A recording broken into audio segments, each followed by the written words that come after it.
volim da menjam frizure, da vežem rep, da pustim, da skratim, da menjam boje i vrlo često i perike stavljam za snimanje, ali nema fazon da mene ne stoji, imam takav oblik glave, tako da ja ne bi to sigurno ja ne nosim, samo kad su snimanja, ali ne uvek.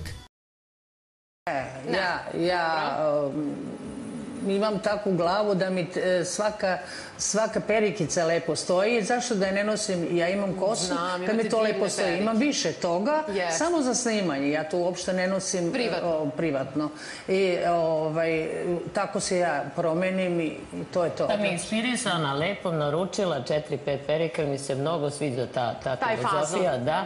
Jer zašto bi menjala boju i tako da hoću da budem i crna i plava i duga i kratka i to je mnogo dobra priča. Imala i nadogradnju, pa eto to izgustiram, pa ponovo.